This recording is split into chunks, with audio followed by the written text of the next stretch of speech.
ప్రభునందు ప్రియమైన దేవుని బిడలగా ఈరోజు మన దేశంలో ప్రాముఖ్యముగా మన తెలుగు రాష్ట్రటువంటి తెలంగాణ, ఆంధ్రప్రదేశ్లో ఉన్నటువంటి పరిస్థితి అంతా మనకు తెలుసు. మీలో ఎంతమంది వార్తలు చూస్తున్నారో మాకైతే తెలియదు కానండి,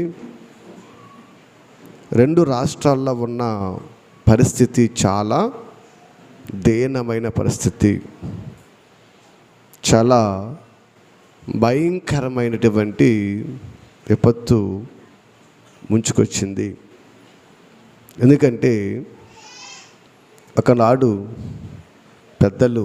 పెద్దలంటే ఈ వాతావరణ శాస్త్రవేత్తలు ఉంటారు. వాళ్ళు రాబో దినాలలో వస్తున్న పరిస్థితులను బట్టి వాతావరణ పరిస్థితులను మనకళ్ళు చెబుతూ ఉంటారు, వాళ్ళు హెచ్చరికలు చేస్తూ ఉంటారు. అది ఒక సంస్థ అండ్ అదొక అధికారము. అయితే గతించినటువంటి మరి మే నెలలో ఎప్పుడు కూడా మనకి మే నెలలో తప్పనిసరిగా వర్షాలు పడాలి. మే నెలలో వర్షాలు తప్పనిసరిగా పడాలి. కానీ ఈ సంవత్సరం మే నెలలో వర్షాలు పడలేదు. అప్పుడు శాస్త్రవేత్తలు ఏమన్నారంటే, ఈ సంవత్సరము వర్షాలు చాలా తక్కువగా ఉన్నాయి, వర్షాలు పడవు, కాబట్టి నీటిని భద్రమ చేసుకోవాలి, నిల్వ చేసుకోవాలని ప్రభుత్వాలకు హెచ్చరికలు జారీ చేశారు. వారే కాదు, జ్యోతిష్యులుగా ఉన్నటువంటి కొంతమంది పండితులు కూడా వాళ్ళు ఏం చెప్పారంటే, ఈ సంవత్సరము వర్షాలు పెద్దగా ఉండవు, కాబట్టి జాగ్రత్త కలిగి ఉండాలని వారు చెప్పారు. ఎందుకు ఈ మాటలు నేను మీకు చెబుతున్నానంటే, ఈ లోకములో సమస్తము దేవుని చిత్తమై ఉన్నది. ఏ క్షణానికి ఏమి జరగాలో, ఎలా సంభవించాలో అన్నీ కూడా ఆయన చేతుల్లో ఉన్నవి. అందుకే అంటూ ఉంటాడు, మీ ఉద్దేశములు వేరు, నా ఉద్దేశములు వేరు. మీరు అనుకున్నవి నేను చేయను, నేను చేసేవి మీరు ఊహించలేరు. అర్థమవుతుందా? మీరు అనుకున్నవి నేను చేయను, నేను చేసేవి మీరు ఊహించలేరు. అదే దేవునికున్న గొప్ప సంకల్పము, అదే దేవుని దగ్గరటువంటి గొప్ప జ్ఞానము. ప్రభునందు ప్రియమైన దేవుని బిడ్డలుగా మరి ఈరోజు మనం చూస్తుంటే వర్షాలు కురవు అని చెప్పిన శాస్త్రవేత్తలు ఉన్నారు, మేధావులు ఉన్నారు, జ్యోతిష్కులు ఉన్నారు, పండితులు ఉన్నారు. కొంతమంది కూడా చాలా ప్రభుత్వాల గురించి ఎద్దేవా మాటలు పలికిన వారు కూడా ఉన్నారు. చూడండి, మనుషులు ఆలోచనలు, మనుషులు తలంపులు మనం చూస్తేనండి, ఇంతమంది వర్షాలు కురవు, వానలు రావు, ప్రాజెక్టులు ఎండిపోతాయి, సాగునీటికి త్రాగునీటికి కరువు వస్తుందని చెప్పిన వీరందరి మాటలకు ఇప్పుడు ఏమైపోయింది? వ్యతిరేకమైపోయింది. ఎన్ని మాటలకు వ్యతిరేకమైపోయింది. ఎందుకంటే వర్షము కురవాలన్నా మానాలన్నా ఎవరి చేతిలో ఉంది? దేవుని చేతిలో ఉంది. మనుషులుగా మనమే పాటివారము.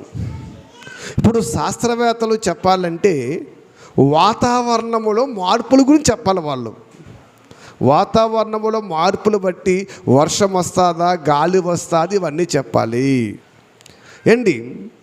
వాతావరణ మార్పులు బట్టి శాస్త్రవేత్తలు నిర్వహిస్తారు కదా. మరి వాతావరణాన్ని మార్చేవాడు ఎవరు? ఆయన మార్చకపోతే చెప్పడానికి మీరెవరు? ఆయన మార్చాలి. ఆయన ఏం చేయాలమ్మా? ఆయన మార్చాలి.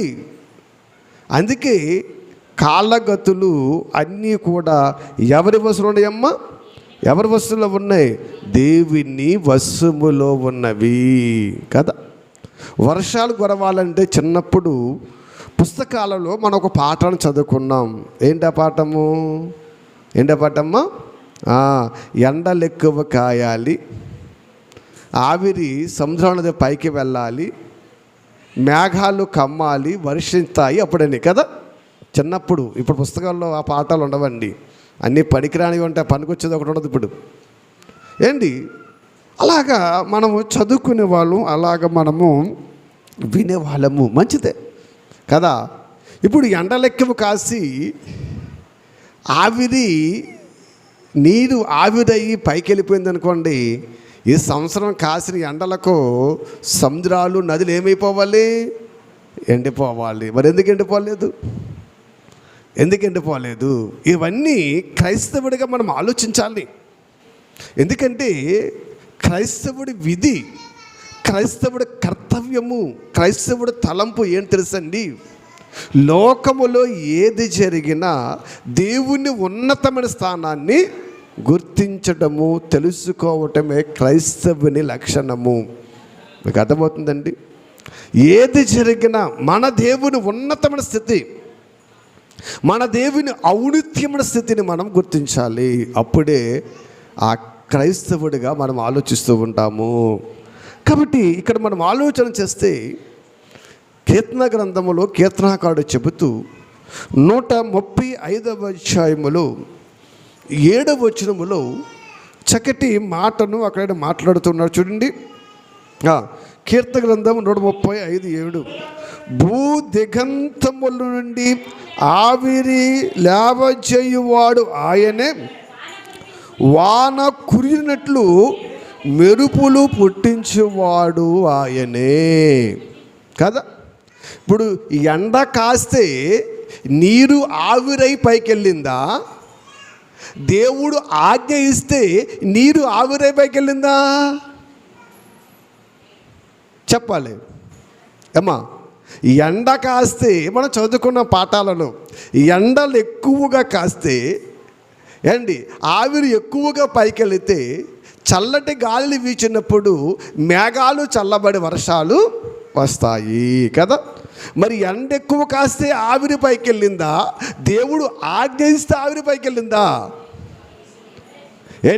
దేవుడు ఆజ్ఞ ఇస్తే ఆవిరి పైకి వెళ్ళింది, ఎండ ఎక్కువ కాస్తే పైకి వెళ్ళలేదండి.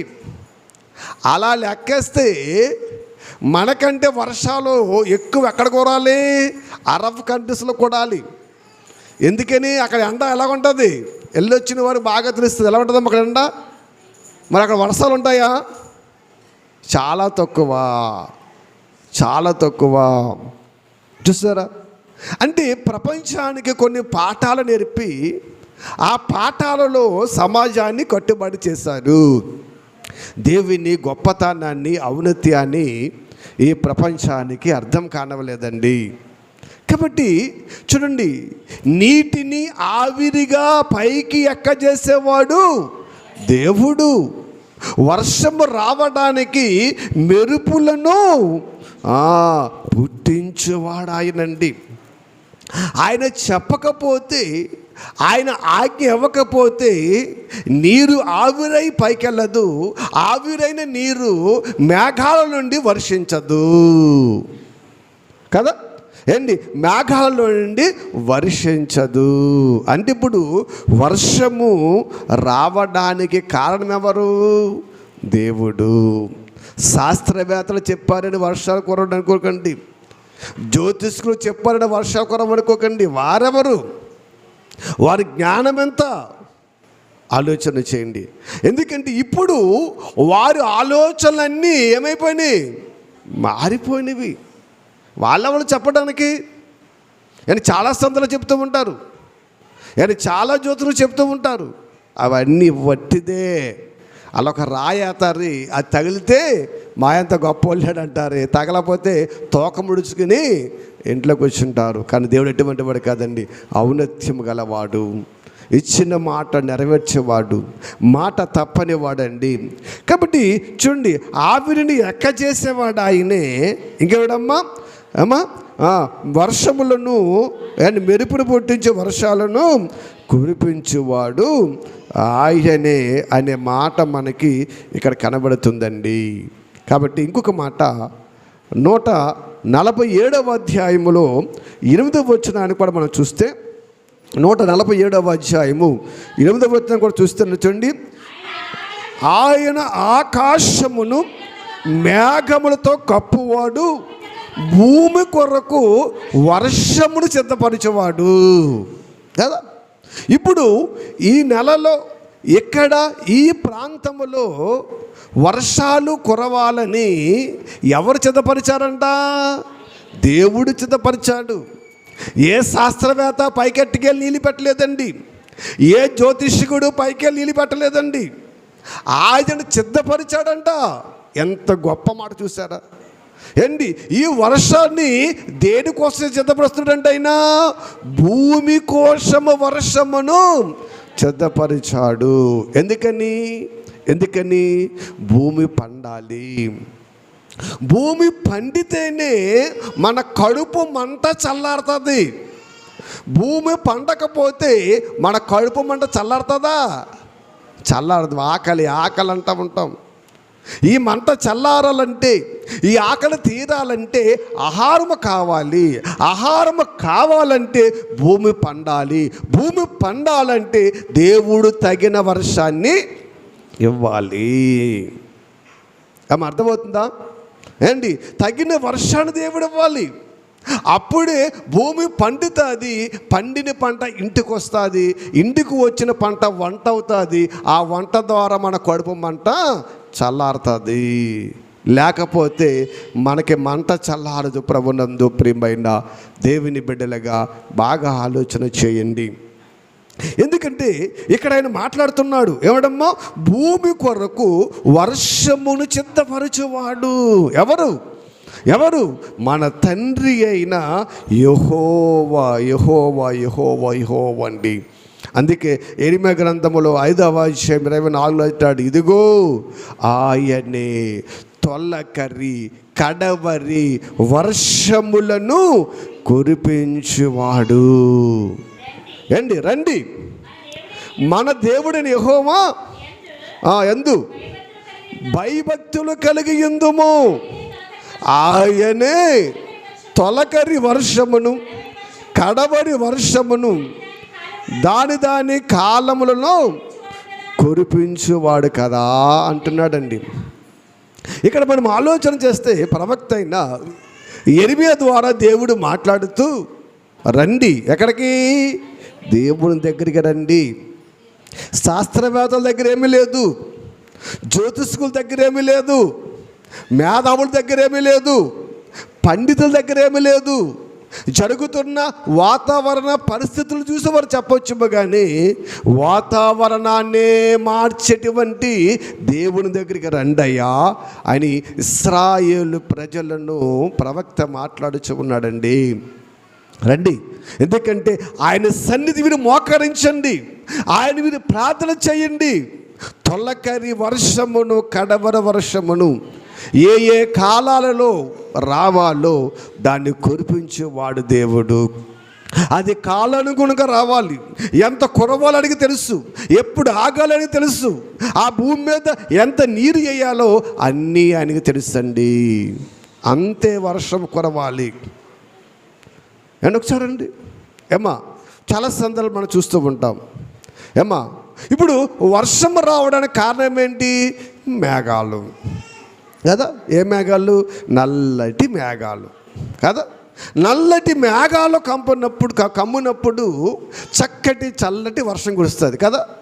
మరి మేఘాలు కమ్మిన ప్రతిసారి వర్షం కురుస్తుందా? మేఘాలు కమ్మిన ప్రతిసారి వర్షం కురుతుందా? కొన్నిసార్లు కురవదే. దట్టమైన మేఘం అంటే అది పడుకుంటాం, అయ్యి బాబో ఎరక్కొట్టేద్దాం అనుకుంటాం. మళ్ళా కంచేపటికి మేఘం తేలిపోద్ది, ఎండ వచ్చేస్తుంది. ఒక్కసారి మేఘం ఉండదు, ఎలి మేఘం అంటారు తెలుసు కదా. ఎలి మేఘం అంటే నల్లగా తెల్లగా ఉంటుంది, పూర్తిగా నల్లగా ఉండదండి. ఈ చిన్న మేఘమే కదా నల్లగా ఎదుర్కొంటాం, దబ వర్షం వచ్చేద్ది. చూడండి, ఇవన్నిటికి కారణం ఏంటనుకున్నారు? ఆయన ఆజ్ఞ ఇవ్వాలి, ఆయన కురిపించాలి. ఆయన ఆజ్ఞ ఇవ్వదే ఈ భూమి మీద వర్షము పడదు ప్రభునందు ప్రియమైన దేవుని బిడ్డలుగా. కాబట్టి చూడండి, తొలకరి వర్షమును కడవరి వర్షమును దాని కాలములో కురిపించువాడాయనా. దాని కాలాలలో తొలకరి వర్షమును కడవరి వర్షములు కురిపించువాడాయనా. ఆ వర్షాన్ని కూడా భూమి మీద ఎంత కురిపించాలో అది దేవునికి తెలుసు. అంతకు మించి కురిపిస్తే చాలా ప్రమాదము కదా. ఆలోచన చేయండి. ఎందుకంటే భూమి కొరకు వర్షమును సిద్ధపరిచేవాడు ఆయనే అని మనం చదివాం కదా. ఒకసారి మనం ఆలోచన చేస్తే ఏంటి, ప్రవక్త ప్రార్థన చేయగా ఎవరైనా 3 సంవత్సరాలు వర్షం పడలేదు. దానియేలు గారు కదా, ఏలియా గారు మంచి అలర్ట్లో ఉన్నారు. అమ్మ 3 సంవత్సరాలు వర్షం పడలేదు. మరి 3 సంవత్సరాలు ఎండలు కాయలేదా? 3 సంవత్సరాలు మేఘాలు రాలేదా? 3 సంవత్సరాలు ఉరుములు రాలేదా? ఎండలు కాసినవి ఏండి, ఉరుములు వచ్చినవి, మేఘాలు వచ్చినవి, కానీ ఆయన సెలవివ్వలేదు. ఎవరు? ఆయన కురవద్దు వెళ్ళొద్దన్నాడు, ఆగిపోయింది. ప్రభునందు ప్రియమైన దేవుని బిడ్డలుగా ఆలోచన చేయండి. ఏంటి, తొలకరి వర్షమును కడవరి వర్షమును కురిపించువాడు ఆయన. అది ఏ కాలంలో రావాలో, ఎక్కడి కురవాలో, ఎలాగ కురవాలో అన్నీ కూడా ఆయన సిద్ధము చేస్తూ ఉన్నాడండి. కాబట్టి ఇంకా మనం ముందుకు వెళితే ఏంటి, ఈ వర్షం గురించి, ఈ వాన గురించి మాట్లాడుతూ అది ఎంత కురవాలో ప్రవక్త ప్రార్థన చేస్తూ ఉన్నాడు. మనకైతే వాన గురించి అవసరం లేదు, ఎండ గురించి అవసరం లేదు, గాలి గురించి అవసరం లేదు, దేని గురించి అవసరం లేదు. మనం దేని గురించి ప్రార్థన చేద్దాం? ప్రభువా, గాలి గట్టిగా వేస్తుంది కదా, వర్షం గట్టిగా వస్తుంది కదా, కరెంటు పోకూడదని ఆయన ప్రార్థన చేస్తాం మనం. యథార్థమా కదా? ఎందుకు ప్రార్థన చేద్దాం? టీవీ ఆగిపోద్దేమో, ఫ్యాన్ తిరగదేమో, అంతే తప్ప ఈ గాలి వల్ల ఎంత పాడైపోతున్నారు, ఈ వర్షం వల్ల దేవుని ఉగ్రత ఏంటి, ఈ వాన వల్ల జరిగే పరిస్థితి ఏంటి ప్రభువా అనుకుంటామా? కరెంటు పోకూడదు ప్రభు అని ప్రార్థన చేస్తాం. మన మనసు అలాగుంటాయి. అందుకే ప్రపంచం మీదకి ఇన్ని విపత్తులు వస్తున్నాయి, ప్రపంచం మీదకి ఇన్ని పరిస్థితులు చుట్టుకొస్తున్నాయి. ప్రభునందు ప్రియమైన దేవుని బిడ్డలుగా ఎప్పుడైనా సరే ఈ ప్రవక్త చేసిన ప్రార్థన మీరు చేశారా? ఎప్పుడైనా మనం చేశామా? ఆలోచన చేయండి. చూడండి, మనము అడగడం లేదు కనుక ఆయన కొమ్మరిస్తూ ఉన్నాడు, ఆయన మారుస్తూ ఉన్నాడు. కాలాలు మారిపోతున్నాయి, పరిస్థితులు మారిపోతున్నాయి, స్థితిగతులు మారిపోతున్నాయి. ఇలా చూసుకుంటూ వెళితే ప్రపంచపు పరిస్థితులే మొత్తము మారిపోనివ్వండి. ఒకసారి మనం చూద్దాం ఏంటి, యెషయా గ్రంథములో ఏంటి, ఒకసారి మనం చూస్తే 30వ అధ్యాయములో 23వ వచనం ఒకసారి చూద్దాం. 23వ వచనం చూడండి. నీవు నీ భూమిలో విత్తుటకు నీ గింజకు కావలసిన వారను కురిపించును. ఏం చేయాలంటమ్మా? ప్రవక్తను మాట్లాడుతున్నాడు ఈయన. ప్రవక్త, దేవా ప్రభువా, నీవు నీ భూమిలో విత్తుటకు నీ గింజకు కావలసిన వర్షమును వానను కురిపించుము. ఏంటండి, భూమి ఎవరిదంట?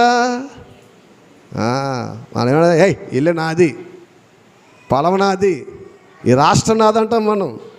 ఇక్కడ ప్రవక్త గొప్ప యాజకుడు అంటున్నాడు, ప్రభువా ఈ భూమి నీదయ్యా. చూడండి, అక్కడ బాగానే ఉంది. ఈ భూమిలో పాతిన గింజ ఎవరిదంట? అది దేవుడిదేనా? ఇదేంటి ఎకరం పంట మంది అనుకుంటున్నాం, దొడ్డులో వేసిన కూరగాయలు మనం అనుకుంటున్నాము, మొక్కలు మనం అనుకుంటున్నాం, అన్నీ మనం అనుకుంటున్నాం, అన్నీ మనీ అనుకుంటాం. ఈయన మహానుభావుడు చూడండి, నీ భూమిలో నీ గింజకు, ఎవరి గింజంటమ్మా? నీ గింజకు. ఎందుకంటే భూమి నీదయ్యా, ఆ భూమిలో తినడానికి మాకు ఆహారం ఇచ్చేవాడువు నీవు. జ్ఞానము తెలిసిన ప్రవక్త ప్రార్థన, దేవుని పట్ల భయభక్తి కలిగిన వారి ప్రార్థన ఇది. మనమైతే ఏమంటాం? ఒక్కసారి ఆలోచించండి అమ్మా. దేవుని బిడ్డలుగా మనం ఆలోచన చేసినట్లయితే ఆయన మాట్లాడుతున్నాడు, నీవు నీ భూమిలో విత్తుటకు నీ గింజకు కావలసిన వాన కురిపించును. చూడండి ఏంటి, ఎంత వాన కురవాలి గింజకు అంత వాన కురిపించిన ఆయన. ఎక్కువ కురిస్తే ప్రమాదమా?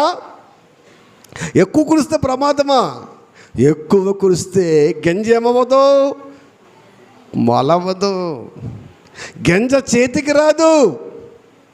అది సరిపాటగా కురవాలి. ఇవాళ ఈ ప్రపంచంలో వ్యవసాయం చేస్తున్న రైతు కూడా ఈవేళకి నాకు తెలుసుండి ఇటువంటి ప్రార్థన ఏ రైతు చేస్తున్నాడేమో.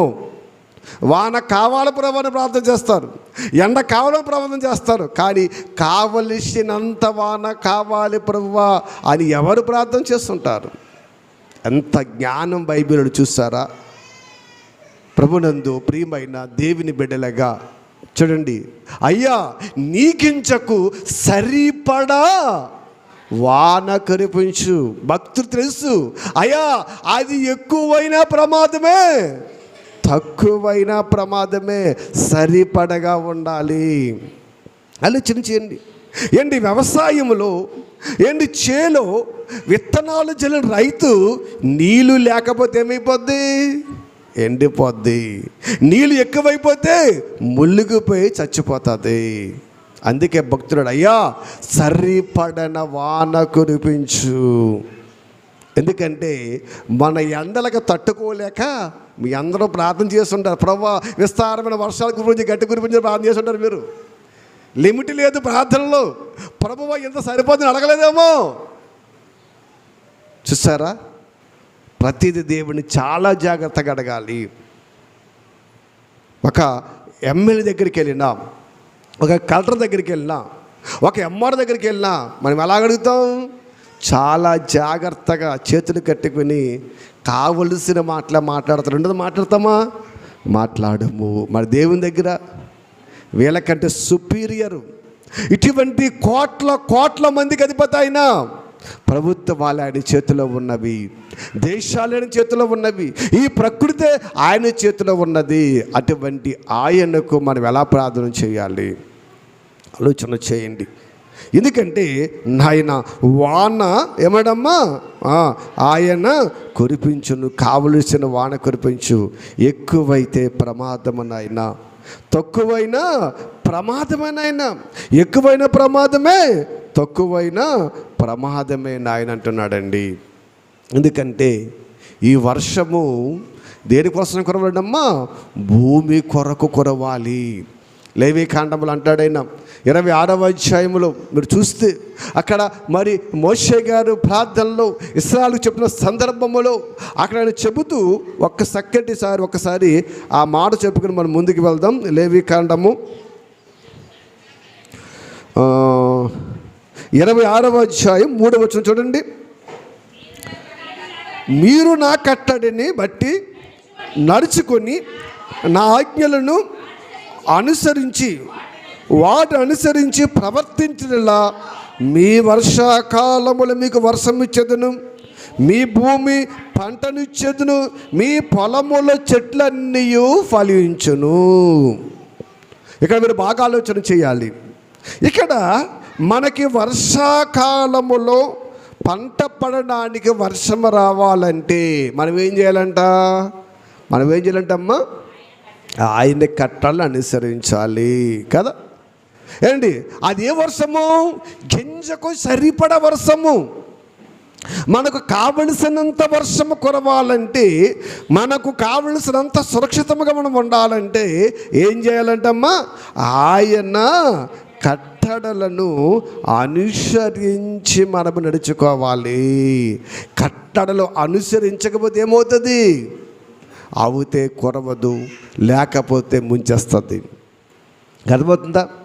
అవుతే కురవదు, లేకపోతే ముంచేస్తుంది. చూడండి, ఆయన చూడండి ఏమంటమ్మా, నీవు మీ భూమి పంటనిచ్చును, మీ పొలము చెట్లన్నీ ఫలించును. ఎప్పుడు? ఆయన మాట వింటే, ఆయన కొరకు మీరు బ్రతికితే, ఆయన ఆజ్ఞల ప్రకారం మీరు బ్రతికితే ఫలమిస్తుంది, చక్కగా పండుతూ ఉంటుంది. లేదనుకో ఏంటి, వర్షము కురవకుండా పాడు చేస్తాడు, వర్షము కురిపించకుండా పాడు చేస్తాడు. ఏదైనా ఆయన చిత్తము. ఎందుకంటే మనం బాగా తెలివిమిరిపోయాం కదా. ఇలా రైతులకు వర్షముతో సంబంధం లేదు. ఏం చేస్తున్నారు? నేలలో బోరులేసి నీరు లాక్కుంటున్నారు. నువ్వు నేలలో బోరేసి నీళ్ళు లాక్కుంటే అప్పుడు దేవుడు ఏం చేస్తాడమ్మా? ముంచి సర్వనాశనం చేసేస్తాడు. అందుకే చూడండి, ఎప్పుడు కూడా పంట చేతికొచ్చేది, కానీ కొన్ని సంవత్సరాల నుంచి పంట చేతికి రైతుకి రావటలేదు. కేవలం కోత టైంలో వర్షం కురుస్తుంది, కోత టైంలో వర్షం కురుస్తుంది, ముందు వర్షం కురవదు. ఎందుకంటే మనిషి దేవునికి భయపడలేదండి, మనిషి దేవుని ఆజ్ఞలకు లోబడటలేదు. భయంకరమైన వర్షం మనం చూసాం. కేరళ రాష్ట్రంలో ఆ వయానగర మొడనగర్ ఏదో పేరుంది కదండి, అది వయాంగర్ ఏదో పేరుంది, వెరైటీ కొంటే పేర్లు. వైనాడ్, కేరళలో వైనాడ్ అనే ప్రాంతంలో చూడండి, రాత్రికి రాత్రి ఊరికి ఊరే కొట్టుకుపోయింది. ఊరికి ఊరే కొట్టుకుపోయేంత వర్షం ఏం కురుస్తుంది అక్కడ అనుకుంటున్నారా? ఏం కురుస్తుంది అనుకున్నారా? శాస్త్రవేత్తలు ఆశ్చర్యపోయారండి. శాస్త్రవేత్తలు తల పట్టుకున్నారు, వాళ్ళు తెలియక. ఒక నెలంతా కురిస్తే ఎంత వర్షం కురవాలో 1 గంటలో అంత వర్షం కురిసిందంట. 53 సెంటీమీటర్లు అంట. ఇంతవరకు చరిత్రలో అంత వర్షపాతం ఎక్కడా కురవలేదు, కానీ ఒకసారి కురిసింది కదండి. 53 సెంటీమీటర్లు నెలలో కురవలసిన వర్షము 1 గంటలో కురిసింది. ఎక్కడ? కేరళ రాష్ట్రంలో వయానాడ్ అనే గ్రామం కొట్టుకుపోయింది. అంత వర్షం ఇంతవరకు ఎక్కడా కూడా కురవలేదు అంట. కురవలేదా? అంతకంటే గొప్ప వర్షం కురుస్తుంది. మనుషులు మనసును పెడతలేదు, మనుష్యుడికి జ్ఞాపకం రావట్లేదండి. ఆలోచన చేయండి. ఈవేళ పలవ వండుకున్నామా, కోడి మాంసం తిన్నామా అనుకున్నారు తప్ప గత కాలంలో మనకి గంజి నీళ్ళు తాగమని ఎంతమంది గ్యాప్ ఉంటుంది? ఉండదండి, ఉండదు. 53 సెంటీమీటర్ల వర్షం కురిసిందని అనుకుంటున్నారు. అదే గొప్ప అనుకుంటున్నావా? ఆలోచన చేయండి. 53 సెంటీమీటర్ల వర్షం కురిసి కేరళ రాష్ట్రం ఏమైపోయిందమ్మా? కొట్టుకుపోయింది, బాగుంది కదా. మళ్ళా మన విజయవాడ మునిగిపోయింది కదా. హైదరాబాద్ మునిగిపోయింది కదా. హైదరాబాద్ మునిగిపోతున్నాడా కలగన్నాడా? విజయవాడ మునిగిపోతున్నాడా కలగన్నాడా? ఎందుకంటే అవి కొండ మీద ఉన్న పట్టణాలు. అవి ఎక్కడేమో హైదరాబాద్ ఎక్కడుంది? ఎత్తు కొండ మీద ఉన్న పట్టణాలు. విజయవాడ కూడా ఎత్తు కొండ మీద ఉన్న పట్టణాలండి. ఎందుకంటే మనకంటే ఎత్తులో ఉన్నారు వాళ్ళు, మరి అవెందుకు మునిగిపోయి తెలుసండి? మన చెప్తున్నారు టీవీలో అంటున్నారు విజయవాడ హైదరాబాద్లో అంటే వాళ్ళు అక్కడ ఏం చెప్పారు తెలుసండి? 3 నెలల్లో కురవలసిన వర్షం అంటండి 1 రోజులో కురిసిందంట. 3 నెలల్లో కురవలు 1 రోజు కురిసింది. అంత వర్షం కురిస్తే ఎవడో దాన్ని ఆపగలడు? నదులు గొట్లాగుతాయా? ఏరులు గొట్లాగుతాయా? ఏమాగుతాయి? ఏమి ఆయన ఆజ్ఞిస్తే ఏదాగదు. బుడమేరు తెగిపోయింది, విజయవాడ మునిగిపోయింది అన్నాడు. నీ ముఖమని తెగిపోలేదా? ఆయన ఆజ్ఞ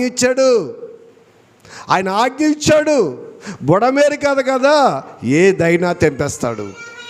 ఆయన మాట వినకపోతే ఏది ఊరుకోడు దేవుడండి, ఏది ఊరుకోడు. హైదరాబాదులో మూసీ నది మునిగిపోయింది ఏంటి, హైదరాబాదులో ప్రాంతమంతా జలమయమైపోయాయండి. చుట్టుపక్కల చాలా కరీంనగర్, ఖమ్మం అవన్నీ కూడా మునిగిపోయినవి. విజయవాడ అంతా మునిగిపోయింది. ఇవాళ కూడా తినడానికి తిండి లేక, ఆహారం లేక, నీళ్ళు లేక చాలా బాధపడుతున్నారు. ఆలోచన చేయండి ఏమ్మా, ఎందుకని దేవుని మాటకు మీరు లోబడటలేదయ్యా, దేవుని ఆజ్ఞకు మీరు లోబడలేదు, ఆయనకి ఇవ్వాల్సిన స్థానాన్ని మీరు ఇవ్వటలేదు. ఆయన కట్టడలను మీరు అనుసరించి నడుచుకుంటే కావలసిన వర్షాన్ని ఆయన మీకు కురిపిస్తాడు. ఆయన కట్టడలను అనుసరించి నడుచుకోకపోతే దేవుడు ఎటువంటి పరిస్థితులను కలగజేస్తున్నాడు చూడండి. ప్రభునందు ప్రియమైన దేవుని బిడ్డలుగా, ఒకనాటి కాలంలో ఏంటి, నోవహు కాలములో ప్రపంచమంతా చెడిపోయింది. ప్రపంచ పరిస్థితులు బాగోలేదు, ఏ ఒక్కరు పరిస్థితి బాగోలేదు, ఏ ఒక్కరు ఆలోచన బాగోలేదండి. లోకమంతయు దేవుని దృష్టికి ఏమైపోయిందమ్మా, చెడిపోయింది అంటున్నాడండి ఆదికాండములో. లోకమంతయు ఆయన దృష్టికి చెడిపోయిందంట, పాడైపోయిందంట. అప్పుడు దేవుడు ఏం చేశాడు, అప్పుడేం చేశాడండి, ఆదికాండంలో ఒకసారి మనం చూస్తే 7వ అధ్యాయంలో మనం చూస్తానండి, అక్కడ జరుగుతున్నటువంటి పరిస్థితుల గురించి ఆయన మనతో మాట్లాడుతూ వచ్చిన ఒకసారి ఆదికాండంలో మనం చూస్తే 7వ అధ్యాయం చూడండి, అక్కడ 1వ వచనం, యెహోవా ఈ తరములో నీవే నా ఎదుట నీతిమంతుడవైయుండుట చూచి తిని అంటున్నాడండి. ఏంటండి, అప్పుడు నోవహుతో పాటు ఎంతమంది ఉన్నారు, వేల మంది ఉన్నారు, లక్షల మంది ఉన్నారండి. ఏంటి, అంతమందిని దేవుడు ఆ పరలోకమును చూస్తుంటండి. నాయన ఈ తరములో నీవే నా ఎదుట నీతిమంతుడిగా ఉన్నావు అంటే ఎవరు నీతిమంతుడిగా లేరా, ఎవరు నీతిమంతుడిగా లేరు. అందరూ యాచకులే, అందరూ కూడా మరి యోధ ధర్మశాస్త్రం అనుసరించి వారు ఉండొచ్చు, దేవుని పట్ల ప్రత్యేకించబడిన వారు ఉండొచ్చు. ఆలోచన చేయండి. అప్పుడు ధర్మశాస్త్రం లేదనుకోండి ఏంటి, అప్పటికి చాలామంది లోకంలో ఉన్నారు. ప్రవక్తల ద్వారా వాళ్ళ ద్వారా మనం ఆలోచన చేసినట్లయితే ఏంటి, అప్పుడు లోకంలో చాలామంది ఉన్నారు. ఆ తరమంతా చూస్తేనంటండి, ఆ తరములో నీ ఒక్కడవే నీతిమంతుడవయ్యా. ఉన్న వాళ్ళు ఎవరు బాగోలేదా, చెడిపోయారు కదా. ఎలా చెడిపోయారు, అందరూ భక్తుల్లే కనబడుతున్నారు అండ్ అందరూ భక్తుల్లే కనబడుతున్నారు, పైకి భక్తులే, లోపల ఇవాళ చూసారా బాగున్నవాడు కూడా, ఆరోగ్యం ఉన్నవాడు కూడా హాస్పిటల్కి వెళ్ళి స్కాన్ తీసుకుంటే ఏదో ఒక రోగాన్ని డాక్టర్ చెప్తున్నాడు. ఏదో ఒక రోగాన్ని అంటే అర్థం ఏంటి, పైకి అందరూ బాగున్నాం, లోపల ఏముందో ఎవరికీ తెలియట్లేదండి. ఇవాళ ప్రపంచాన్ని క్యాన్సర్ అనే మహమ్మారి తినేస్తుందండి. మనుషులకి తెలియట్లేదండి. ఎప్పుడన్నా దెబ్బ తగిలినా, ఎప్పుడన్నా రక్తము మన శరీరంలో గడ్డ కట్టినా ఆ గడ్డలంటండి ఇవాళ క్యాన్సర్ రూపంలోకి వెళ్ళిపోతున్నాయంటండి. చాలా భయంకరమైన పరిస్థితి. అంటే దానికంటే ప్రాముఖ్యంగా మనకు శాస్త్రవేత్త చెబుతున్నాడు, ఈ క్యాన్సర్ అనేది రావడానికి ముఖ్యమైన పరిస్థితి ఏంటంటేనండి, నేడంటండి ఈ ప్రపంచంలో ముఖ్యంగా మన దేశంలో మనము వాడే కలుపు మందు అంటండి. ఏమని తెలుస్తుందండి, కలుపు మందు. ఎందుకంటే టెక్నాలజీ పెరిగింది. ఒకప్పుడు కలుపుని తీసి పడవేసేవాడు మనిషి, ఇవాళ ఆ కలుపుని కూడా తీయకుండా ఏం చేస్తున్నారు, మందు జల్లేస్తున్నారు, చచ్చిపోతుంది. ఆ కలుపు మందు వల్ల క్యాన్సర్ వస్తుందంట. ఎందుకంటే ఈ కలుపు మందుని మన ఇండియాలో ప్రప్రథమగా ఎక్కువగా పంజాబ్ రాష్ట్రంలో వాడేవారంట. దీన్ని మనకంటే ఇప్పుడు వచ్చింది, కానీ పంజాబ్ రాష్ట్రంలో కంపల్సరీ ఎక్కువ కలుపు మందు వాడేవారంటండి. అక్కడ ఎక్కువ మంది క్యాన్సర్ అని అంటండి. పంజాబ్ రాష్ట్రంలో ఎక్కువ మంది క్యాన్సరే. ఎందుకంటే మరి వ్యవసాయం మనదేముంది, పంజాబ్ రాష్ట్ర వ్యవసాయం ఎక్కువ, బాగా ఎక్కువ వ్యవసాయం. పంజాబ్ అంతా వ్యవసాయమే, పంజాబ్ అంతా వ్యవసాయమేనండి. అక్కడ ఎక్కువ మంది క్యాన్సర్ బారిన పడిపోయారంటండి. ఇవాళ కూడా చూడండి, దొడ్డులో మొలిచిన గడ్డి కూడా పీక్కుంటాక మనకు బద్ధకం వేసి చక్కగా స్ప్రే తెచ్చి కొట్టేస్తున్నాం. చూసారా, ఎంత సుఖాన్ని కోరుకుంటున్నావో అంత నష్టాన్ని మనం తెచ్చుకుంటున్నామండి. ప్రభుత్వాలకు తెలిసివి, మేధావులకు తెలిసివి, కానీ వీటిని బ్యాన్ చేస్తారా? చేయరు. ఎందుకు చేయరు? ఆ బ్యాన్ చేయకపోతే ఆ కలుపు తీసే మనిషి ఎవరున్నాడు? ఇప్పుడు పనికెళ్ళేవాడు ఉన్నాడా? పని చేసే మనిషి ఉన్నాడా? ఒకప్పుడు నీ పనికి వస్తాడని బతిమాలేవారు, ఇప్పుడు పనికి రాని బతిమాలవలసి వస్తుంది. రివర్స్ అయిపోయింది పరిస్థితి. ప్రపంచ స్థితిగత రివర్స్ అయిపోయినవి. మనుషుల ప్రవర్తన మారిపోయింది, మనుషుల బ్రతుకు మారిపోయింది, మనుషుల జీవన విధానం మారిపోయింది. ప్రభునందు ప్రియమైన దేవుని బిడ్డలుగా చూడండి, నోవహు, ఈ తరములో నీవెన్నయ్యా నాకు నీతిమంతుడిగా కనబడుతున్నావు. అందరూ కూడా ఏమైపోయారు? చెడిపోయారు, లోకము పాడైపోయింది. కాబట్టి ఇదిగో ఈ భూమి మీద ఏం రప్పిస్తాను?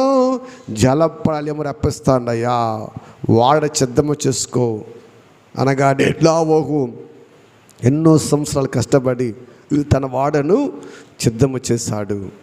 వాడను సిద్ధము చేసిన తర్వాత దేవుడు అప్పుడు వర్షాన్ని కురిపిస్తూ ఉన్నాడు. వర్షాన్ని కురిపిస్తున్నాడు. ఎటువంటి వర్షము అంటే అది ఒకసారి మనం చూస్తానండి. 11వ వచనం చూడండి. నోవహు 11 అదే అధ్యాయం 11. నోవహు వయసు యొక్క 600 సంవత్సరములు 2వ నెల 17వ దినమున మహా అగాధ జలముల ఓటలన్నీ ఆ దినమంది విడవబడిను, ఆకాశపు తూములు వేప్పబడినంటండి. ఆ రోజు ఏమైందంటమ్మా? ఏమైందంట? ఆ మహా అగాధ జలములన్నీ కూడా విడవబడినవంటండి. ఆకాశంలో ఉన్న తూములు పెట్టిన దేవుడు. ఇలాగా మనలాగా చినికి వర్షం కాదండి. ఒక మోటార్ తోడితే ఎలాగొస్తుంది వర్షము? అలాగా ఏకంగా తార కింద పడిపోవటమే, కురిచేయటమే. ఒక్కసారి మీరు ఆలోచన చేయండి.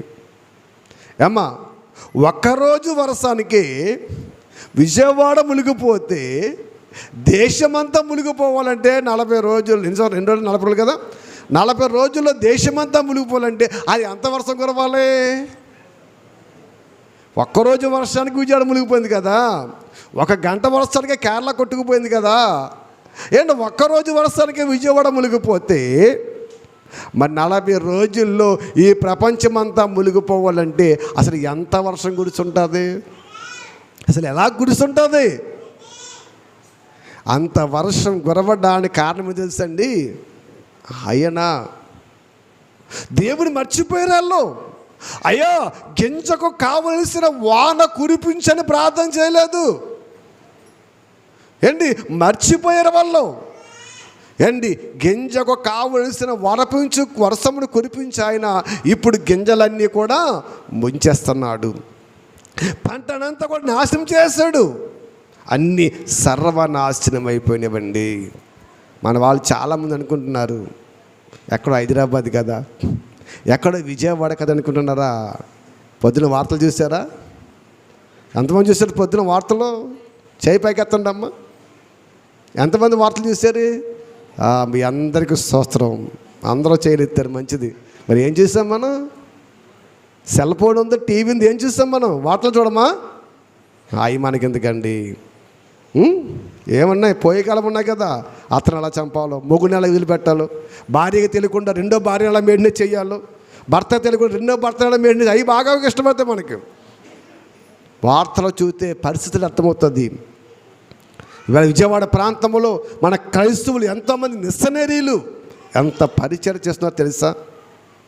దేవుని బిడ్డలకు ఆలోచన చేయండి. నాయకులు, అధికారులు, ప్రభుత్వాలు, పెద్దలు, మిషనరీలు, సంస్థలు ఎంతమంది ఇవాళ కూడా అల్లాడిపోతున్నారండి. తెలుసా? ఇప్పుడంటండి పశ్చిమ గోదావరి, తూర్పు గోదావరి కంటే రెడ్ అలర్ట్ అంట.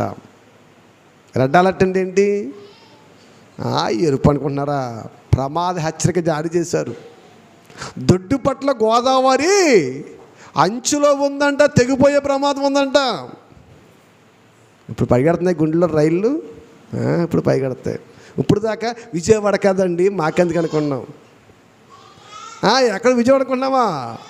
పశ్చిమ గోదావరి, తూర్పు గోదావరి జిల్లాలకు రెడ్ అలర్ట్ ప్రకటించారు పొద్దుట. ఎవరో బయటికి రావద్దు, ఎవరో సముద్రంలోకి వెళ్ళొద్దు, సముద్రం వారికి వెళ్ళొద్దు, నదుల యొద్దకు వెళ్ళొద్దు, జాగ్రత్త. ఎందుకంటే ఇప్పుడు ఈ 2 జిల్లాలకి ప్రమాదం పొంచి ఉందంటండి. దొడ్డుపట్ల గోదావరి అంటండి అంచులు దాటి వెళుతుందంట. ఏ క్షణంలో నేను ఎక్కడైనా గొట్టు తెగవచ్చు. కాబట్టి పల్లపు ప్రాంతంలో ఉన్న ప్రజలను ముందుగానే బయటకు తీసుకొచ్చండి ప్రభుత్వం వారు ఆదేశాలు జారీ చేశారు. ప్రభునందు ప్రియమైన దేవుని బిడ్డలుగా ఎందుకు ఈ పరిస్థితులు, ఎందుకు ఈ స్థితిగతులు, ఏనాడు లేని విపత్తులు ఈ భూమి మీద ఎందుకు వస్తున్నాయి ఆలోచన చేశారా? ఎందుకంటే మనిషి దేవుని మర్చిపోయాడండి. మనిషి దేవుడికి లోపట్టలేదు. మనిషి దేవుని వాక్య ప్రకారం బతకటం లేదు. లోకములు తన ఇష్టానుసారంగా బ్రతుకుతూ తనకు తెలిసిందే భక్తి అనుకుని, తనకు తెలిసిందే జీవన విధానం అనుకుంటే వెళ్ళిపోతున్నాడు తప్ప ఏది సత్యము ఏది అసత్యము ఎరుగకనే ఇవాళ మనుషులందరూ కూడా చెరపట్టబడి ఉన్నారండి. కాబట్టి ఆలోచించండి. గంట వర్షానికే ఊరు కొట్టుకుపోతే, రోజు వర్షానికే పట్టణం మునిగిపోతే, 40 రోజులు వర్షానికి ప్రపంచం మునిగిపోయింది కదా. అటువంటి దేవుడు తలుచుకుంటే మనమెంత ఆలోచన చేయండి. అందరికంటే మరణానికి లేదా ప్రమాదానికి, విపత్తులకు దగ్గరలో మనం ఉన్నాము. తెలుసా? పైన గోదావరి ఉంది, కింద గోదావరి ఉంది, ఈ పక్క సముద్రం ఉంది. మనకి అర్థమైందా? ఈ పక్క గోదావరి ఉంది, ఇటు వెళ్తే గోదావరి ఉంది, ఇటు వెళ్తే సముద్రం ఉంది. మనము 3 పరిస్థితుల మధ్య మనం ఉన్నామండి. కానీ దేవుడు ఎందుకు కాపాడుతున్నాడు తెలుసా? ఆలోచన చేయాలి. ఇకనైనా దేవుడి దగ్గర మనము మొరపెట్టాలి. ఎక్కడో జరిగిందని చూసి నవ్వడం కాదు, ఎక్కడో జరిగిందని చూసి బాధపడి విడిచిపెట్టడం కాదు. ప్రభువా, అది నా దగ్గరకు రాకుండా నీవే కాపాడు నాయనా, నన్ను సంరక్షించు నాయనా, నన్ను ఆదుకో నాయనా, నన్ను కాపాడు నాయనా అని మనం ఏం చేయాలి? ప్రార్థన చేయాలి. చాలామంది చెప్తున్నారు, అయ్యా విజయవాడ కొరకు ప్రార్థన చేయండి, ఖమ్మం కొరకు ప్రార్థన చేయండి, కరీంనగర్ కొరకు ప్రార్థన చేయండి, విజయవాడ పరిస్థితుల కొరకు ప్రార్థన చేయండి అని ఎంతోమంది మొరపెడుతున్నారు, ఎంతోమంది గోజాడుతున్నారు. ఎందుకంటే వారందరికీ తెలుసు, ఎందుకంటే ప్రార్థన చేస్తే ప్రభువు తప్ప ఆ విపత్తు నుంచి విడిపించేవాడు ఎవడు కూడా లేడండి. ప్రభువు తప్ప విడిపించేవాడు ఎవ్వడు లేడు. ప్రభువు ఆజ్ఞ ఇస్తేనే, ప్రభువు చెలవిస్తేనే ఆ నీటిని మరలా భూమి పీల్చుకుని సముద్రంలోకి వెళ్ళిపోతుంది. లేకపోతే భూమి కూడా నీటిని ఏం చేయదు, పీల్చుకోదు, బిగపట్టేస్తుంది. ఎంత నీరు రానివ్వండి బిగపట్టేస్తుంది. ఎప్పుడు సముద్రంలోకి వెళ్ళిపోయే నదులు ఎందుకు ఎదురు తిరుగుతున్నవి? ఎంత వర్షం గురించి అక్కడికి వెళ్ళిపోద్ది, సముద్రంలోకి వెళ్ళిపోవాలి. వెళ్ళటానికి దారులు లేవా? ఎన్ని గోదావరిలు ఉన్నాయి, ఎన్ని నదులు ఉన్నావండి, చక్కగా వాటి నుంచి వెళ్ళిపోవచ్చు. కానీ అంటున్నారు సముద్రం అంటండి బిగబట్టిందంట. సముద్రం ఎందుకు బిగబట్టింది? సముద్రం అంటుందంట రోజు దానిలోకి వెళ్ళే నదుల నీరుని ఇప్పుడు నా దగ్గరికి నువ్వు రావద్దు, వెనక్కి వెళ్ళిపోంటుందంట. ఎందుకంటుంది? ఆజ్ఞ ఇచ్చాడు. సముద్రమా నువ్వు అడ్డు కట్టే ఆ నీరుని దగ్గరికి రానవకు. నా పిల్లలను ప్రజలు ముంచాలి. వాళ్ళని మర్చిపోయిన వాళ్ళ భక్తి జీవితం లేదు, పరిశుద్ధత లేదు. నేనంటే బొత్తిగా లెక్కలా కూడా పోయింది వాళ్ళకి. వేద వేషధారణగా అలా బ్రతికేస్తున్నారు. నన్ను గుర్తించడం లేదు. బెగబెట్టి నువ్వు నీలో ఒక రానవక అంటున్నారు చూడండి. వెంటనే అది బిగపట్టింది. సముద్రానికి వెళ్ళవలసిన నదులు ఏం చేస్తున్నాయి? తిరిగి మళ్ళా ప్రజల మీదకి వస్తూ ఉన్నాయి. అందుకనండి ఆయన ఆజ్ఞను నెరవేర్చు తుఫానా సముద్రం అని మనకు కనబడుతూ ఉంటుంది. ఏంటి సముద్రం ఎవరు మాట్లాడిందంట? ఆయన ఆజ్ఞ నెరవేరుస్తుంది అంటండి. చూడండి, ఇసుకను గట్టిగా వేసినప్పుడు ఆయన ఆజ్ఞ నెరవేరుస్తుందంట. ఒకప్పుడు ఎన్నో వర్షాలు కురిసినప్పుడు కూడా ఆహ్వానించి స్వీకరించి తనలో కలుపుకునే సముద్రము ఇవాళ నీటిని ఎందుకు కలుపుకోవడం తెలుసండి? మన తండ్రి మాటను వింటున్నవి. ప్రకృతి అంతా ఆయన మాట వింటుంది.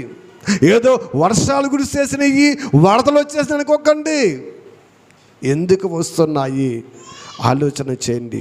ఒకప్పుడు లేని విపత్తులు, ఒకప్పుడు లేని ఈ ప్రమాదాలు, ఒకప్పుడు లేని ఈ స్థితిగతులు ఇవన్నీ రావడానికి కారణం ఏమిటో ఒకసారి మనం ఆలోచన చేయాలి. ప్రభునందు ప్రియమైన దేవుని బిడ్డలుగా మనం ఆలోచిస్తేనండి మేఘాల్లో నుంచి వర్షము భయంకరంగా రావడానికి కారణం ఎందుకున్నారు? ఆకాశపు త్రూములు విప్పడానికి కారణం ఎందుకున్నారు? అందుకని భక్తుడు కీర్తన గ్రంథం 77వ అధ్యాయము 17వ వచనములో ఒక చక్కటి మాటను చూస్తే మేఘరాసులు నీళ్లు కొమ్మరించేస్తున్నాయంటండి. కొరవటలేదా? కొరవటలేదు. ఇప్పుడు ఏం చేస్తున్నాయి? కొమ్మరించేస్తున్నాయి అంట. కొమ్మరించేస్తున్నాయి. కొరవటం వేరు, కొమ్మరించటం వేరు. కొమ్మరిస్తే ప్రమాదము, కురివితే అవసరత. చూసారా? మేఘరాసులు ఏం చేస్తున్నాయంటమ్మా? నీళ్లను కొమ్మరిచ్చేస్తున్నాయి. అంతరిక్షం అంటండి ఘోషించెను. అంతరిక్షం ఘోషిస్తుందంట. అంతరిక్షం బాధపడుతుంది, వేదన చెందుతుంది, సృష్టి అంతా బాధపడుతుంది. కానీ మనిషికి ఏ బాధ లేదండి.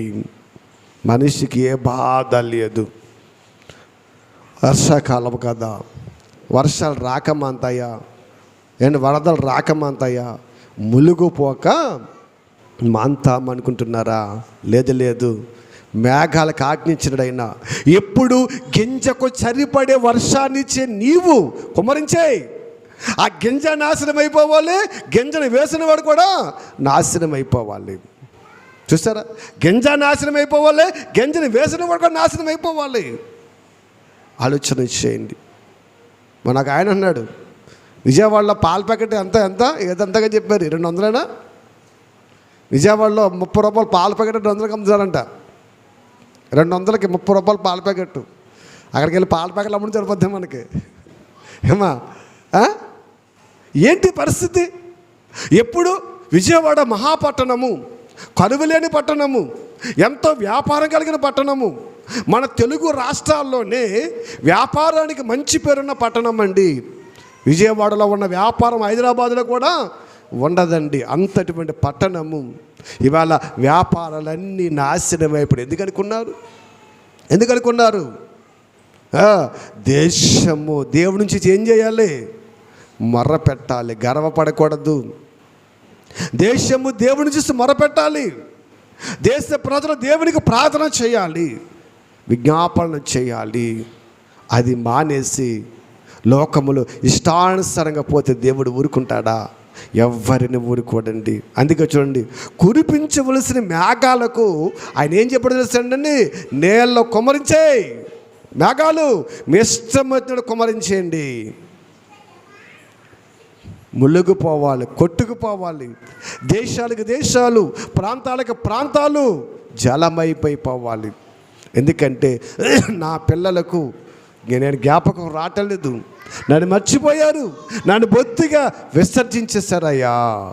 ఆలోచన చేయమన్నాడు. చూడండి, ప్రభునందు ప్రియమైన దేవుని బిడ్డలుగా మనం ఆలోచన చేస్తే చూడండి, నీళ్ళని ఏం చేయడమ్మా? కుమ్మరించు అని అక్కడ ఆయన మాట్లాడుతున్నారు. చూడండి, దేవుని బిడ్డలుగా మనం ఆలోచన చేసినట్లయితే ఏంటి వరదలు వస్తున్నాయి కదా, ఈ నీళ్ళ కొమ్మరించిన వాళ్ళు ఏమొస్తాయి మనకి, వరదలు వస్తున్నాయి కదా. వరదల్లో పడవ ఎలా వేసుకుని తిరగాలని మనం ఆలోచించకూడదు. ఆ వరదల కోసం ఏం చేయాలి, ఆయన పాదము దగ్గర మన గోజాడాలి, ప్రార్థన చేయాలి. ఆలోచన చేయండి, ఒక భక్తుడు ప్రార్థన చేస్తున్నాడు, ఆయన ప్రార్థన ఏమని చేస్తున్నాడో మీరు చూడండి.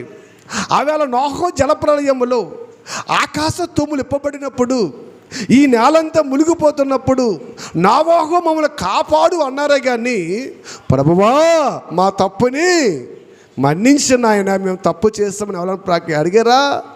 ఎవరు అడగలేదు.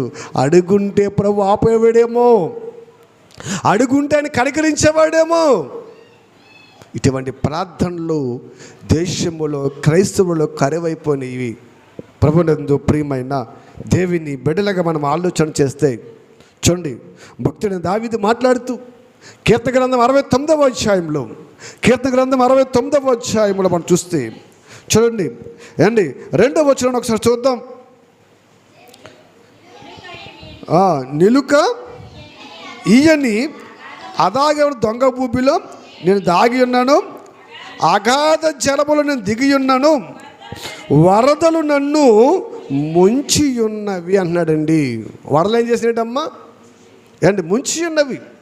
ఒకటి, దావీదు గారు ఇది ఆత్మీయ శ్రమల గురించి చెప్పినా, భౌతికంగా మనం ఆలోచించినా ఆయన ప్రార్థన చేస్తున్నాడు, అయ్యా నా ప్రాణమును నీవు రక్షించాలి దేవా, జలములు నా ప్రాణముల మీద పొర్లుచున్నవి, నన్ను రక్షించు నాయన అని మొదటి వచ్చిన మాట్లాడుతూ చూడండి.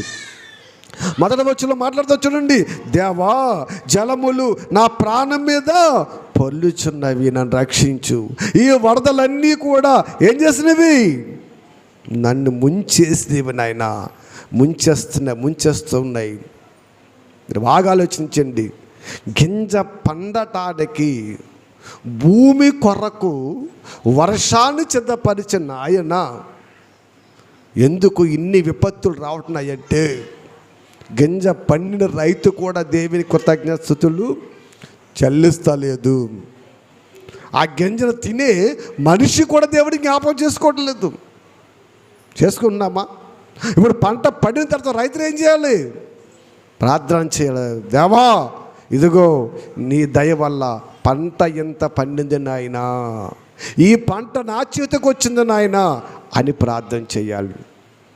అలా ప్రార్థన చేసిన రైతు ఆ పంటను మార్కెట్కి తోలినప్పుడు, మార్కెట్ నుంచి వ్యాపారాలకు వెళ్ళినప్పుడు, వ్యాపారంలో షాపుల నుంచి మనం కొని తెచ్చుకున్నప్పుడు, తినేటప్పుడు మనం ప్రార్థన చేయాలి, ప్రభువా గింజకు తడిపడ వాన కురిపించావు కాబట్టి ఇప్పుడు ఈ గింజ నా నోటిలోకి వెళుతుంది నాయన, నీకు స్తోత్రము.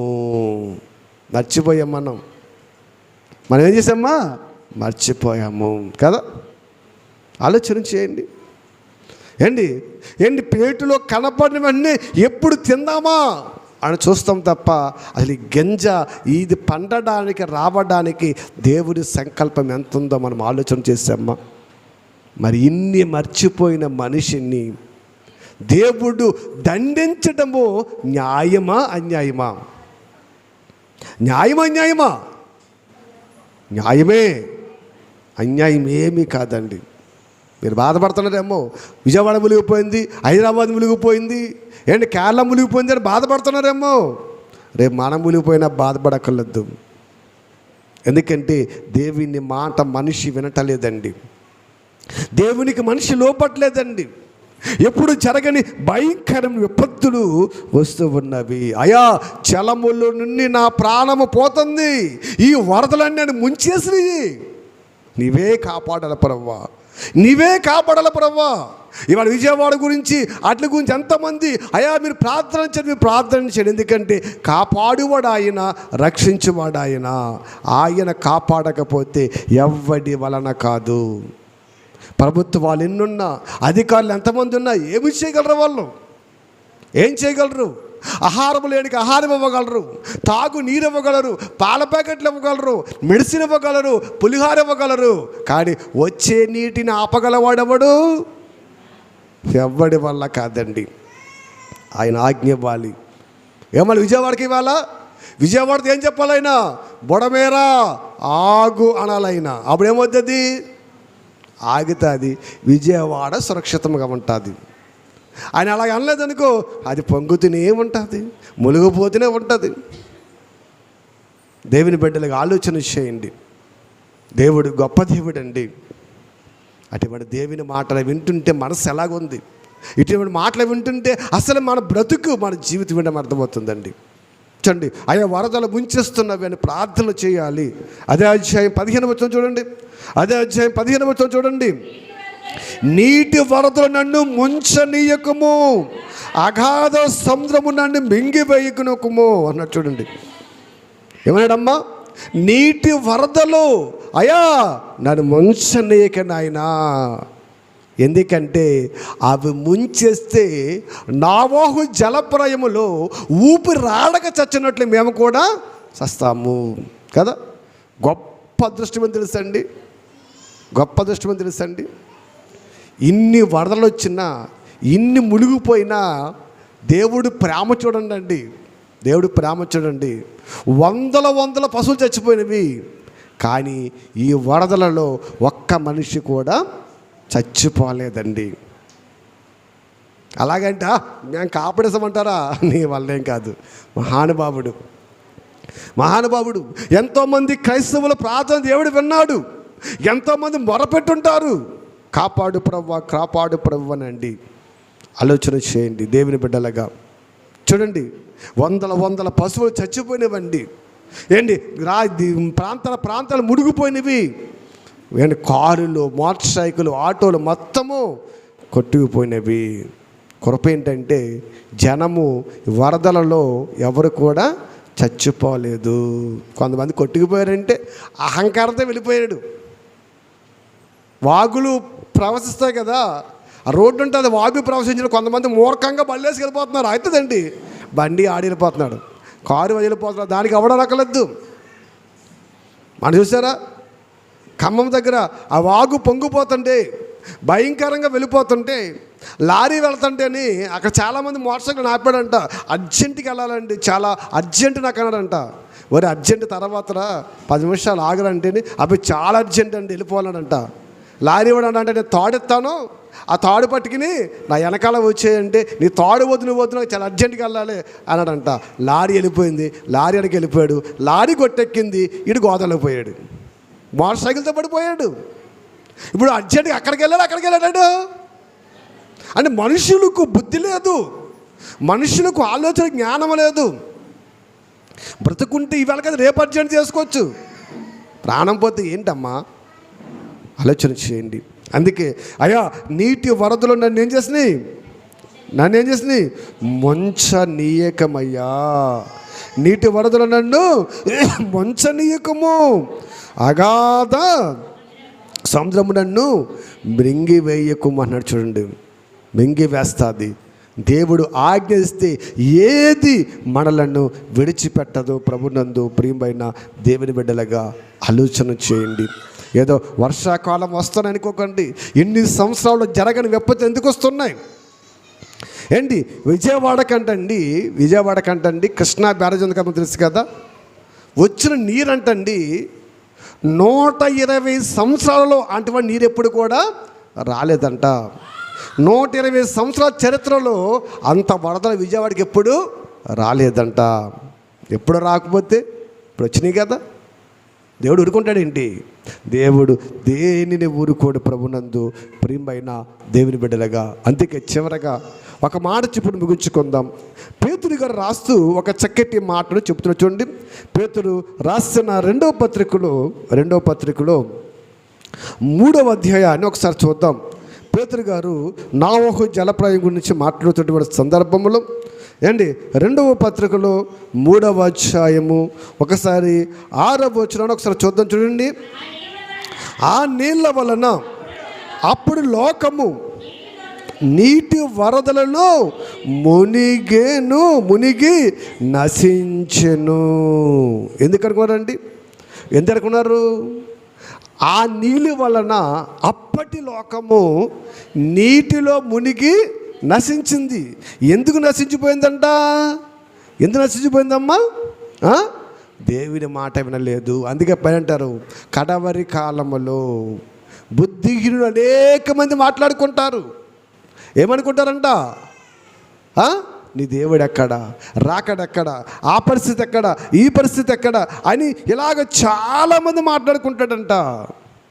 ఇంకా మనం ఆలోచిస్తే చూడండి, పైన అంటాడు అదే వచ్చంలో, ఏ నీళ్ళ వలన సమకూర్చబడిందో, ఏంటది? భూమి. ఈ భూమి ఏ నీరు వలన సమకూర్చబడిందో ఆ నీటి ద్వారా దేవుడు ఈ భూమిని ఏం చేస్తున్నాడు? ముంచేస్తున్నాడంట. చాలా జాగ్రత్త, చాలా జాగ్రత్త అని దేవుడు చెప్తున్నాడండి. ఆనాటి నోవహు జలప్రళయ దినములలో మనుష్యులు ఎలాగైతే బుద్ధిపూర్వకంగా పాపము చేసి దేవుని విసర్జించి ఆయనకు లోబడలేదో, ఇవాళ కూడా ప్రపంచ పరిస్థితులు అలాగే ఉన్నాయండి. దేవుని బిడ్డల మీద ఉన్నటువంటి అదే మతోన్మాదుడు దాడులు కానివ్వండి, ఎంతోమంది పరిస్థితులు అలాగే ఉన్నామండి. కానీ తప్పదు, ఎందుకంటే అది వాళ్ళకే రావడం లేదు, అందరికి వస్తాయి. ఎందుకంటే కడవరి దినాలలో బుద్ధిమంతులు కూడా కూలిపోతారు. ఎవరితో? భక్తిహీనులతో పాటు బుద్ధిమంతులు కూడా కూలిపోతారు. కాబట్టి ఆలోచన చేయండి ప్రభునందు ప్రియమైన దేవుని బిడ్డలుగా మనం ఆలోచన చేస్తే చూడండి, ఏ నీళ్ళ వలన భూమి సమకూర్చబడిందో దేవుని వాక్యము కలిగిందని పూర్వకముగా మర్చిపోయిన వాళ్ళందరూ కూడా మర్చిపోయారు. అందుకే మళ్ళీ ఏమైపోయారు? ఆ నీళ్ళు అప్పటి లోకమును వరదలతో ముంచేసింది. మరి ఇప్పుడు ఎందుకు వచ్చినాయి వరదలతో? నోవహు జలయములో బుద్ధిపూర్వకంగా మర్చిపోయి కూడా వరదలు వచ్చేసినాయి. మరి ఇప్పుడు ఎందుకు వచ్చినాయి వరదలు? ఆలోచన చేయండి. వరదలు అంటే ఏదో పంటలు పాడైపోతాం చూస్తాం, మనం పంటలు నాశనం అయిపోతాం చూస్తాం, ఊళ్ళే కొట్టుకుపోయి ప్రాంతాలే కార్లే ఇవన్నీ కొట్టుకుపోయే వరదలు చూస్తున్నాం. ఆలోచన చేయండి. దేవుని బిడ్డలాగా దేవుడు ఎందుకు ఇటువంటి పరిస్థితులు మనకు కలిగిస్తున్నాడు? వింటున్న మాటల బట్టి మనమైన మనస్సును ఆయనపై నిలిపి ప్రార్థన చేయాలి. భక్తుడు ప్రార్థన చేస్తున్నాడు, వాన కురిపించు అని అంటున్నది. నాయన గింజకు సరిపడ వాన కురిపించు. ఎందుకంటే ఆయన తెలుసు, తక్కువ కురిపిస్తే గింజ పండదు, ఎక్కువ కురిపిస్తే గింజ మునిగిపోతుంది. మనమేమంటాం? మనం కురిపించే వర్షం లేవనుకో, ప్రభా కొండపోత కురిపించేసి ఎవడ పోవాలి? ఎవడ పోయినా పర్లేదు ప్రభా, నేను మాత్రము ఉంటే సరిపోద్ది. కురిపించి కింద చచ్చిపోయిన పర్లేదు, కొట్టిపోయిన పర్లేదు, పైలు కొట్టిపోయిన పర్లేదు, ప్రభా నేను బాగుంటే చాలు. మనుషుల పరిస్థితి చూడండి. దేవుని బిడ్డగా ఆలోచన చేయండి. విజయవాడ, హైదరాబాదు, ఇలాగ ఏ ప్రాంతంలో ఎన్ని విపత్తులు వచ్చినా, ఎన్ని వరదలు వచ్చినా, ఇన్ని వర్షాలు కురిసినా కారణం ఎవరు? విపత్తు అనుకుంటున్నారండి. చాలామంది ప్రకృతి కన్నెర చేయలేదు, ఆయన కన్నెర చేశాడు. ప్రకృతి ఆయన ఆయుధము, ఆయన చేతిలో ఉంది. ఆయన ఆజ్ఞిస్తే వెళ్ళిపోతూ ఉంటుంది. ఆలోచన చేయండి.